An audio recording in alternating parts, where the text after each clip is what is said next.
বান্দারে, আমি আল্লাহ যখন তোমাকে সৃষ্টি করেছি অবশ্যই একটা নিয়ত, একটা আশা তোমার উপর করেছি এবং একটা আশা নিয়ে তুমি বান্দাকে সৃষ্টি করেছি। শুধু সৃষ্টি করি নাই রে বান্দা, অপর আয়াতে আল্লাহ বলেন লাকাদ খালাকানাল ইনসানা ফি আহসানি তাকওয়িম। বান্দারে, আমি আল্লাহ তোমাকে যখন বানাইছি পৃথিবীর 18,000 মাখলুকাতের চাইতে সবচাইতে সুন্দর আকৃতিতে বানাইছি। শুধু আর সুন্দর আকৃতিতে বানাই নাই, তোমাকে সর্বোত্তম করে বানাইছি। সবচাইতে সুন্দর চেহারা দিছি তোমাকে, সুন্দর চেহারা দিছি, সুন্দর। শুধু চোখের জায়গায় চোখটা কেমন দিছি, যেইখানে চোখটা দরকার ওইখানে চোখ দিছি, যেইখানে নাকটা দরকার ওইখানে নাক দিছি, যেইখানে জবানটা দরকার সেইখানে আমি আল্লাহ তোমার জবানটা ফিট করে দিছি, যেখানে হাতটা দরকার সেখানে তোমার হাত দিছি, যেখানে পাটা দরকার বান্দা তোমাকে সেইখানে পাটা ফিট করে দিছি। বান্দা চোখ দুইটা দিছি তোমাকে। এই দুনিয়াটা আমি আল্লাহ কত সুন্দর করে সৃষ্টি করেছি। 7 আসমান সৃষ্টি করেছি, 7 জমিন সৃষ্টি করেছি। ওই সুন্দর সৃষ্টিগুলো তুমি চোখে দেখবা, আমার নিয়ামত দেখে দেখে আমি আল্লাহকে চিনবা, আমি আল্লাহকে ডাকবা, আমি আল্লাহকে তুমি বেশি বেশি স্মরণ করবা। তোমার জবানটা দিছি কেন? খারাপ কথা বলার জন্য? জুড়ে বলেন, খারাপ কথা বলার জন্য দিছেনি? না না না বান্দারে, তোমার জবানটা দিছি বেফাহেশা কোনো কথা বলার জন্য নয়।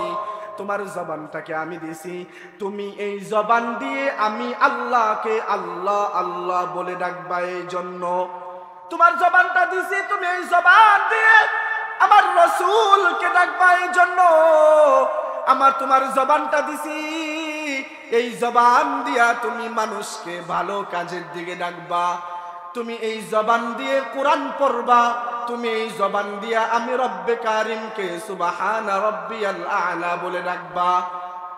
তোমার হাত দুইটা দিছি, হাত দিয়ে ভালো কাজ করার জন্য, খারাপ কাজ করার জন্য নয়।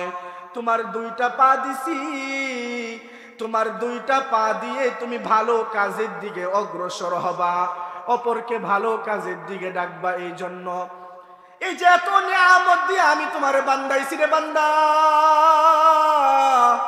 তুমি বান্দা এত নিয়ামত পাওয়ার পরেও যদি আমি আল্লাহর ইবাদত না করো, আমি আল্লাহর স্মরণ না করো, আমি আল্লাহর ভুইলা যাও রে বান্দা, তাহলে মনে রাখো তোমার দুনিয়াতে থাকাকালীন তুমি যতদিন দুনিয়াতে বাঁচবা, আমি আল্লাহর নিয়ামত যদি তোমার উপর থেকে উঠাইয়া নেই, তুমি বান্দা দুনিয়াতে ভালো থাকতে পারবা না। ঠিক কিনা? আল্লাহ রাব্বুল আলামিন যদি আমাদের উপর থেকে তার রহমত বরকত উঠায় নেন, দুনিয়াতে ভালো থাকা যাইবো?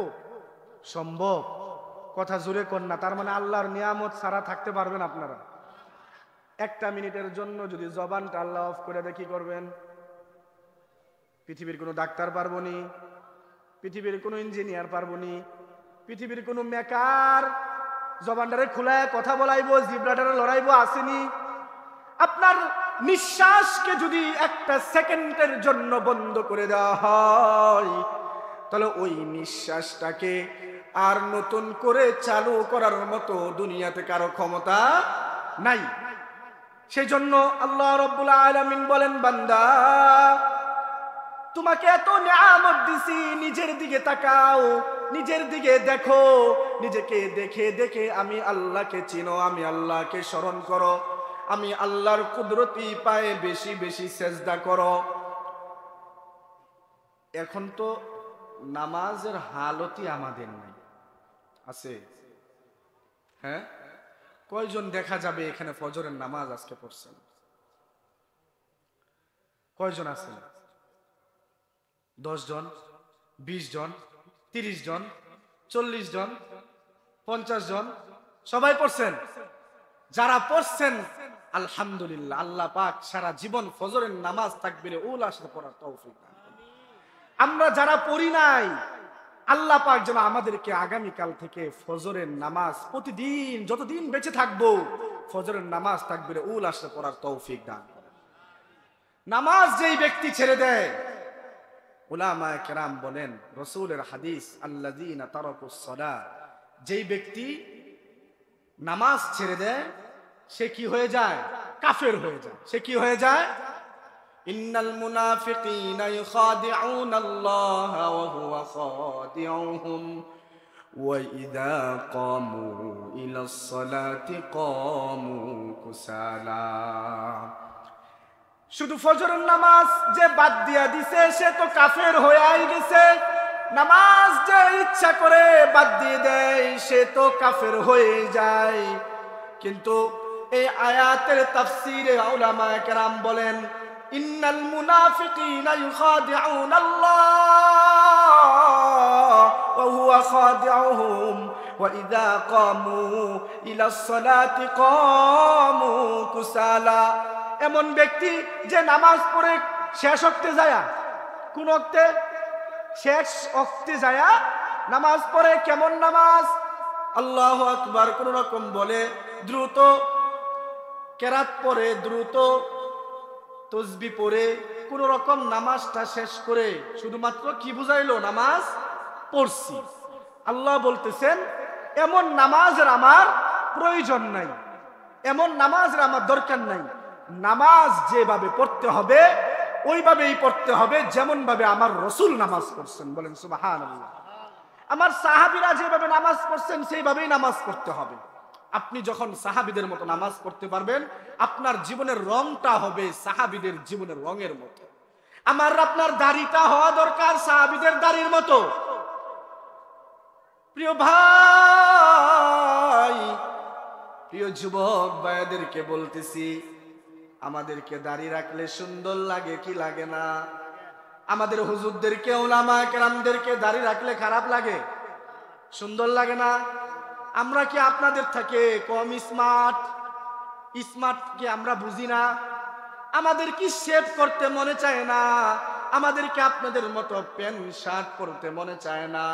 আমাদেরকে সিনেমা হলে যাইতে মনে চায় না? সিনেমা দেখতে মনে চায় না? আমাদেরকে আপনাদের মতো চলাফেরা করতে মনে চায় না? চায়। কিন্তু ওই যে তাকওয়া, আল্লাহ বলছে বান্দা তাকওয়া তোমার অন্তরের ভিতরে থাকতে হবে, আমালে সালেহ তোমার অন্তরে থাকতে হবে। যদি আমালে সালেহ না থাকে, তোমার ভিতরে যদি তাকওয়া না থাকে, তাহলে বান্দা তুমি কখনোই আমি আল্লাহর প্রিয় বান্দা হইতে পারবা না। আল্লাহর প্রিয় বান্দা যদি না হইতে পারি, আর এই অবস্থায় যদি আমার আপনার মৃত্যু হয়, প্রিয় ভাই, এই কবরের মাটি আমার আর আপনার জন্য আরামদায়ক হবে না। আমার আল্লাহর পছন্দের বান্দার তালিকায় যদি আমার আপনার নামটা না থাকে, তাহলে কবর আমার আপনার সাথে ভালো ব্যবহার করবে না। সেই জন্য প্রিয় যুবক ভাই, দাড়িটা রাখার চেষ্টা করতে হবে। যেই দাড়িটা আপনি কেটে ফেলতেছেন, ওই দাড়িটা কাটার কারণে আপনি রাসূলের কলিজা আঘাত করতেছেন। বলেন নাউজুবিল্লাহ। প্রতি সপ্তাহে যে যায়া কি করেন? সেভ করেন, চাষেন।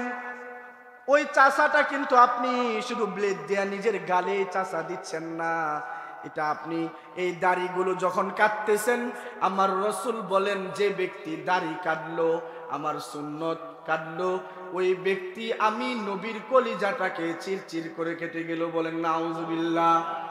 নবীজিরে কষ্ট দেওয়া যাইব? কষ্ট দেওয়া যাইব? এত আওয়াজ কম কেন? কষ্ট দেওয়া যাবে না। নবীজিকে কষ্ট দেওয়া যাবে না। যেই উম্মত প্রিয় নবীকে কষ্ট দিবে, সেই উম্মত কখনোই তার নবীর কাছ থেকে শাফায়াত পাইতে পারে না। সেই জন্য আল্লাহ রাব্বুল আলামিন বলেন, ইল্লা মান তাবা ওয়া আমানা ওয়া আমিলা আমালান সালিহা ফাউলাইকা ইউবাদদিলুল্লাহু সাইয়্যাতিহিম হাসানাত। যে ব্যক্তি নামাজ পড়ল না এতদিন, কিন্তু আল্লাহ তাআলার কাছে তওবা করছে। কেমন তওবা? রাসূল বলতেছেন, রাসূলের কাছে এক সাহাবী আসছেন, এক মহিলা সাহাবী এসে বলতেছেন, ইয়া রাসূলুল্লাহ, আমি তো বড় গুনাহ করে ফেলেছি। রাসূল বলতেছেন, আমার সাহাবী কখনো গুনাহ করতে পারে না।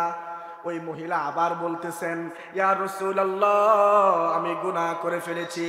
রাসূল বলতেছেন, না না না, আমার সাহাবী গুনাহ করতে পারে না।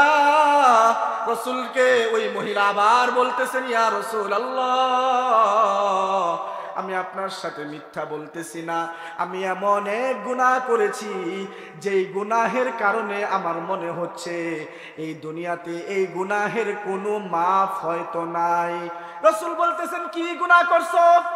ওই সাহাবী বলতেছেন, ইয়া রাসূলুল্লাহ, এমন এক গুনাহ করেছি গো রাসূল, ওই গুনাহ থেকে আপনি ছাড়া আমাকে আর কেউ মাফ করাইতে পারবে না। ওই সাহাবী ভয়ে ভয়ে লজ্জায় রাসূলের সামনে বলতেছেন, রাসূল, আমি তো গুনাহ করেছি, আমি বিবাহিত, পরকিয়া করেছি, শুধু তাই নয়, আমি তো গর্ভবতী হয়ে গেছি। বলেন নাউজুবিল্লাহ।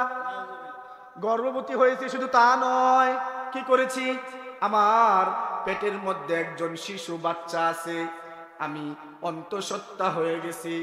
রাসূল নিজ দিকে তাকায় বলতেছেন, হে সাহাবী, তুমি তো গুনাহ করেছো, কিন্তু পেটে যেই শিশু আছে সে কি গুনাহগার? না, সে তো গুনাহ করে নাই, তার তো কোনো দোষ নাই। তাহলে তুমি কি করো? তুমি বাসায় ফিরে যাও। যেদিন এই সন্তান দুনিয়াতে আসবে, তারপর তুমি আমার কাছে আসবা, তোমার বিচার করা হবে। সাহাবী ওইখান থেকে রাসূলের কাছ থেকে বাসায় চলে যায়। দিন পার হইতে হইতে যখন 10 মাস পার হয়ে যায়, ওই সন্তান দুনিয়াতে আসে। দুনিয়াতে আসার পরে ওই সাহাবী আবার রাসূলের কাছে আসেন, ইয়া রাসূলুল্লাহ, এই যে সন্তান দুনিয়াতে আসছেন, এবার আপনি আমার বিচার করে দেন। ওই সাহাবীকে রাসূলুল্লাহ বলতেছেন, না, এই শিশু বাচ্চার রিজিক তোমার বুকের স্থনে আল্লাহ রাব্বুল আলামিন দিয়ে রাখছেন। কমপক্ষে 2 বছর তুমি দুধ খাওয়াও, লালন পালন করো। এই সন্তান যখন বড় হবে তখন তুমি আমার কাছে আসবা, তোমার বিচার করা হবে। ওই সাহাবী আবার চলে গেছেন। 2 বছর পরে ওই সাহাবী আবার রাসূলের কাছে আসছেন। ওই রাসূলের কাছে সাহাবী আসার পরে রাসূল বলতেছেন, ওই সাহাবীকে রাসূল বলতেছেন, কতটুকু বড় হয়েছে? বলতেছে, ইয়া রাসূলুল্লাহ, আপনার সামনেই তো আছে, আপনি দেখেন কতটুকু বড় হয়েছে, নিজের হাতে ভাত খাইতে পারে। রাসূল বলতেছেন, তাহলে আজকে তোমার বিচার করা হবে। পাশের সাহাবীদেরকে ডাক দিয়ে বলতেছে, এখানে একটা গর্ত খুঁড়াও, গর্ত খুঁড়ে এই সাহাবীকে এইখানে ফেলে দাও। ফেলে দিয়ে এই জিনাকারীর যেই শাস্তি, পাথর মেরে তাকে হত্যা করা, তাকে সেই শাস্তি দাও। এমন ভাবে পাথর মারো, কোরআনের যেই বিধান আল্লাহ রাব্বুল আলামিন বানায় দিয়েছেন। ওইখানে গর্ত খোঁড়া হলো। ওই সাহাবীকে গর্তের ভিতরে ফেলে দেওয়ার পরে সাহাবীরা প্রত্যেকে কি মারতেছেন? পাথর মারতেছেন। একে একে পাথর মারতে মারতে তার মাথা থেকে রক্ত গড়ে গড়ে পড়তেছে শরীর বেয়ে। এক সাহাবী আসছেন, বড় একটা পাথর নিয়ে ওই মহিলার মাথার মধ্যে মারছেন। মারার সাথে সাথে মহিলার মাথাটা ফেটে যায়। ফেটে গিয়ে রক্তটা চিৎকার মেরে ওই সাহাবীর মুখের মধ্যে এসে পড়ে। ওই সাহাবী রাগান্বিত হয়ে গেছেন এবং বলতেছেন, আল্লাহ, এমন একটা জিনাখুরের রক্ত বুঝি তুমি আমার শরীরে লাগাইলা? ওই সাহাবীর এই কথা শোনার সাথে সাথে রাসূল সাল্লাল্লাহু আলাইহি ওয়াসাল্লাম বলতেছেন, ও আমার সাহাবী গো, এমন করে তাকে এমন কথা বইলো না। এই মহিলা এমন তওবা করছেন আর আল্লাহ তাআলার কাছে তার তওবা এতটা পছন্দ হইছে, তোমার এই পুরা গ্রামের সমস্ত সাহাবীরা মিলেও যদি তওবা করতা তাও এত সুন্দর তওবা আল্লাহ তাআলার কাছে পছন্দনীয় হইতো না। সুবহানাল্লাহ। এই হলো তওবা। সেজন্য এই আয়াতের মধ্যে মুফাসসিরিনে কেরাম লিখতেছেন তওবা করতে হবে খালিস তওবা। এতদিন নামাজ পড়েন নাই, কোরআন পড়তে পারেন না, বুঝে না বুঝে দুনিয়ার কত গুনাহ করে ফেলেছি ভাই। ও যুবক ভাই, এই গুনাহের কথা আমার আল্লাহ বলতেছেন, বান্দা তুই যদি পাহাড় পরিমাণ গুনাহ করে থাকস রে বান্দা, একটা বার আমার কুদরতের পায়ে সাজদা কর আর বল, আল্লাহ তুমি ছাড়া আমাদের কেউ নাই, কেউ নাই গো আল্লাহ, আমি ছাড়া তোমার কুঠি কুঠি বান্দা আছে গো মালিক, কিন্তু তুমি ছাড়া আমাদের কোনো প্রভু নাই গো আল্লাহ, তুমি যদি ফিরায় দেওয়ার কার কাছে যাব গো মালিক? এতদিন নামাজ পড়ি নাই, বুঝি নাই তোমার উপরে 5 ওয়াক্ত নামাজ ফরজ গো যুবক। তুমি যদি নামাজকে ছেড়ে দেও জেনে বুঝার পরেও, আল্লাহ রাব্বুল আলামিন কোরআনে বলেন, আল্লাযীনা আমানু বিআয়াতিনা ওয়া কানু মুসলিমিন। মুমিন তো তারা যাদের কাছে আমার কোরআনের আয়াতগুলো পৌঁছলো, তাফসীরগুলো তারা শুনলো, ব্যাখ্যাগুলো তারা বুঝলো, তারপরেও ওই আয়াত থেকে মুখ ফিরায় নিল। কিয়ামতের ময়দানে আমার আল্লাহ তোমাকে জিজ্ঞাসা করবেন, ও বান্দারে তোমার কাছে যে আমার আয়াতের তাফসীরগুলো তোমাকে বলা হয়েছিল, তোমাকে শোনানো হয়েছিল, তুমি বান্দা তো মানো নাই, কি করছো?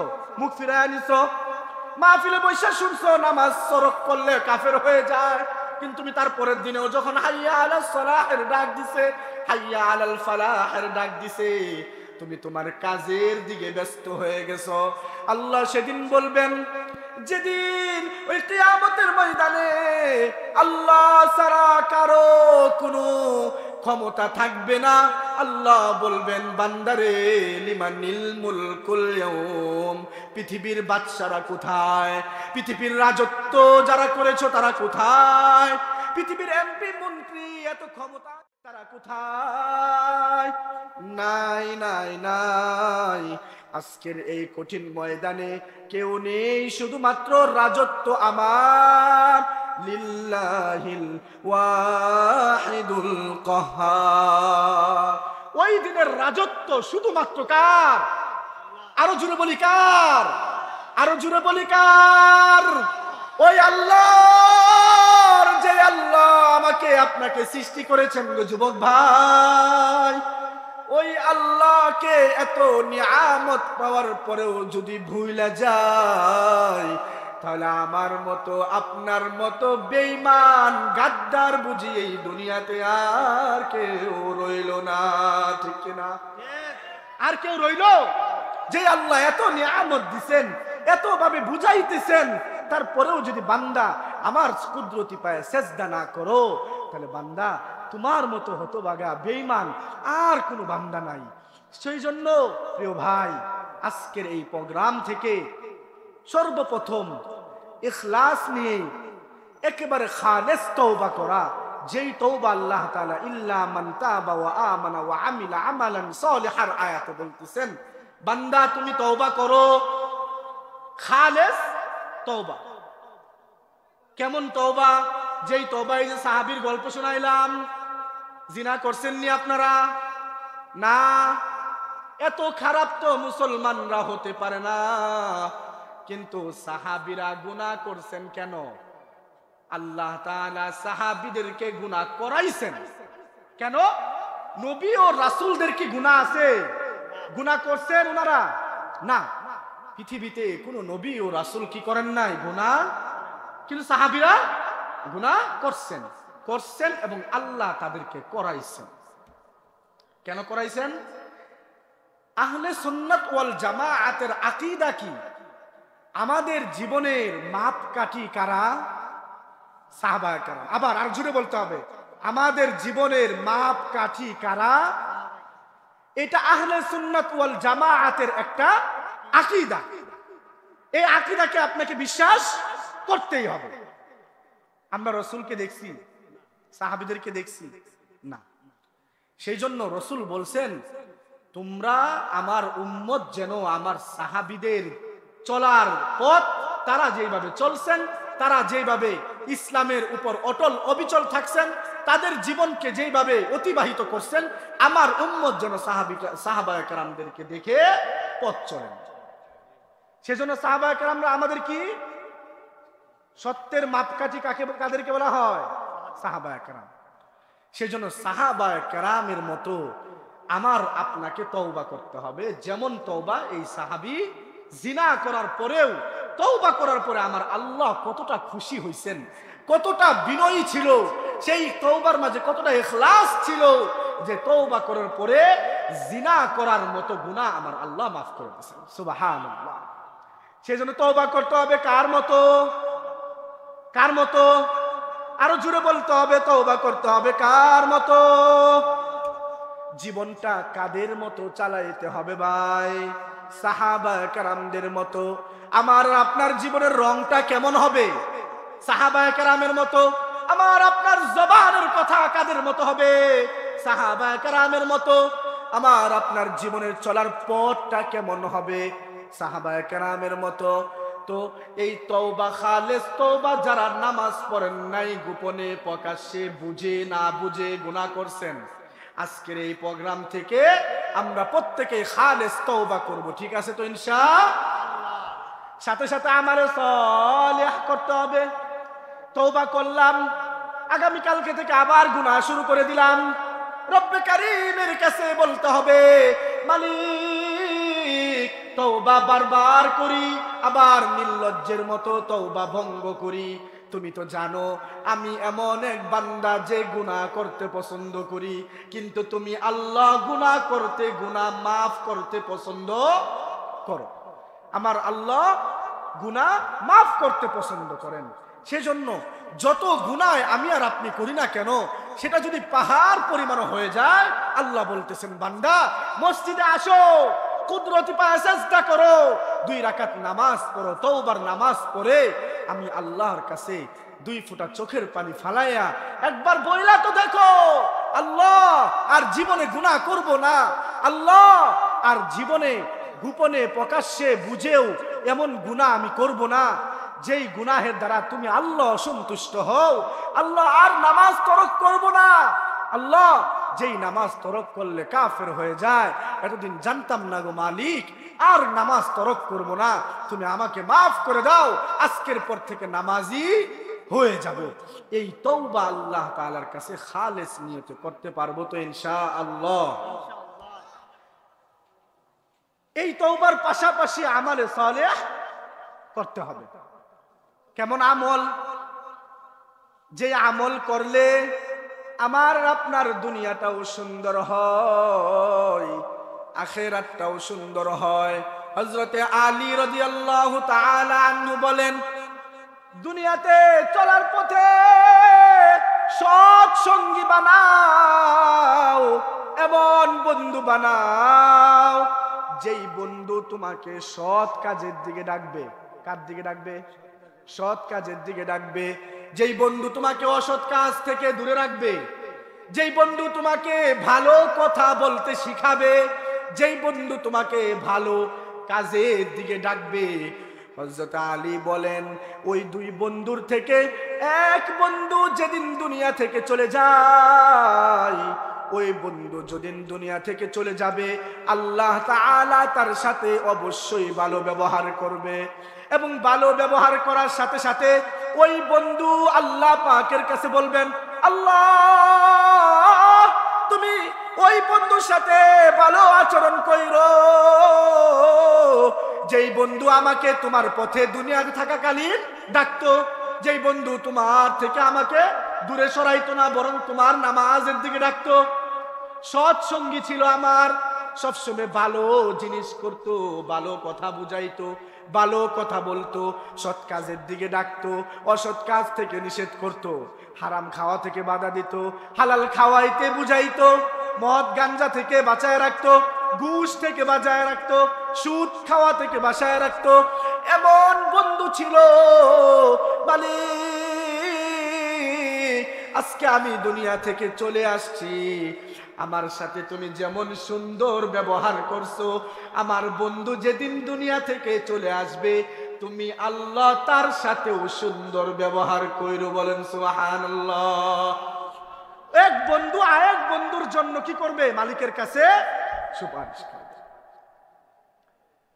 ওই বন্ধু যেদিন দুনিয়া থেকে চলে যাবেন, হযরত আলী বলেন, এক বন্ধু যদি দুনিয়ার ওপার থাকে, আরেক বন্ধু যদি এপার থাকে, আল্লাহ তাআলা উভয়কে একত্রে মিলায়া দিবেন।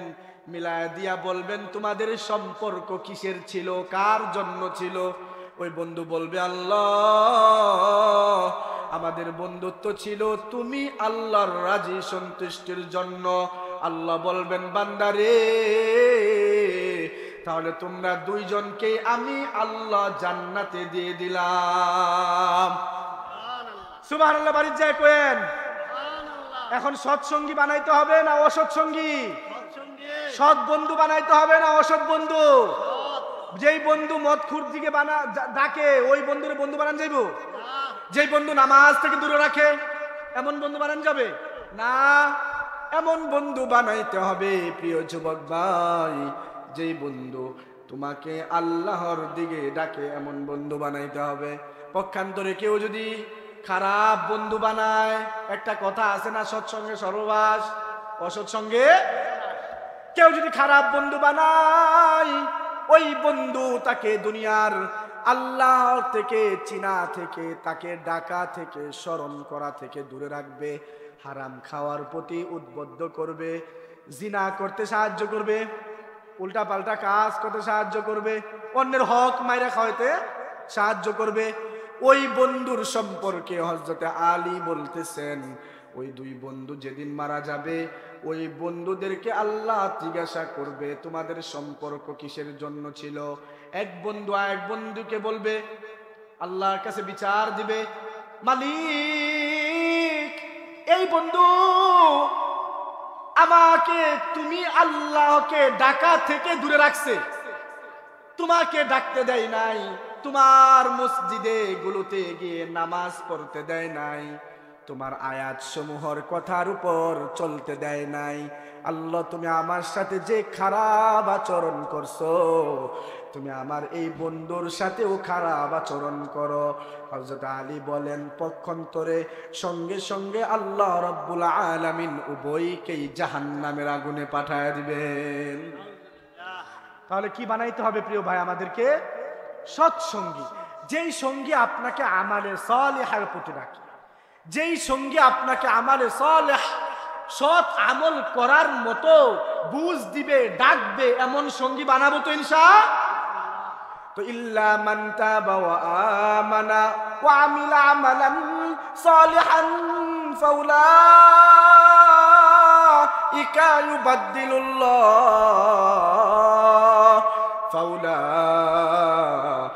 ইউবাদদিলুল্লাহু সাইয়্যাতিহিম হাসানাত।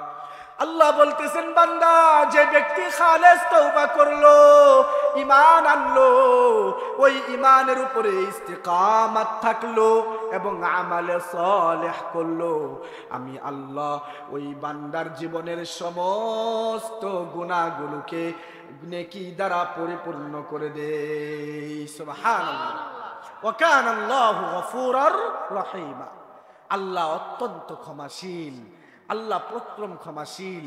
আল্লাহ এত ক্ষমাশীল যে কোনো বান্দা মালিকের কাছে ক্ষমা চাইলে, কুদরতি পায়ে সেজদা করে চোখের পানি ফালাইলে, আমার আল্লাহ বলেন, বান্দা তুই চাইতে দেরি, আমি তোরে মাফ করতে দেরি। সুবহানাল্লাহ।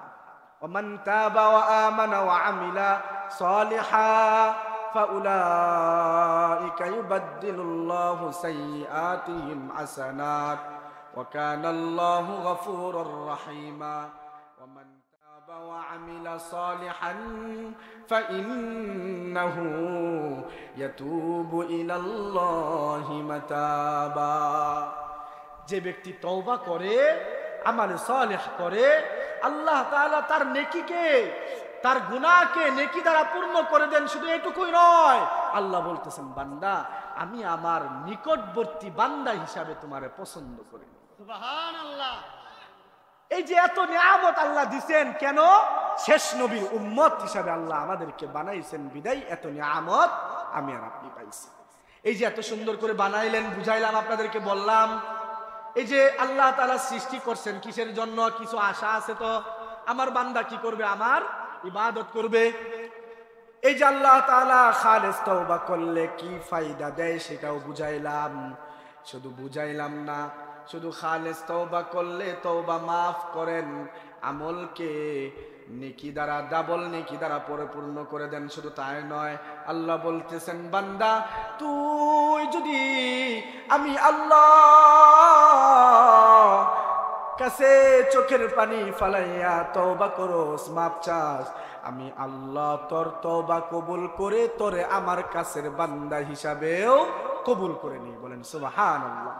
তো আল্লাহর কাছের বান্দা হওয়ার ইচ্ছা আছে না নাই? কার কার আছে? হাত তুলে দেখাই। আল্লাহ তুমি এই হাতগুলোকে কবুল করে নাও। আল্লাহ আমাদের সকলকে আমারে সালেহ করার তৌফিক দাও। আল্লাহ আমাদেরকে প্রত্যেককে তোমার কাছের বান্দা হিসাবে কবুল করে নাও। আল্লাহ আমাদেরকে 5 ওয়াক্ত নামাজ তোমার কুদরতি পায়ে সেজদা করার তৌফিক দাও। সকলে হাত নামান। ওয়া আখিরু দাওয়ানা আনিল হামদুলিল্লাহি রাব্বিল আলামিন।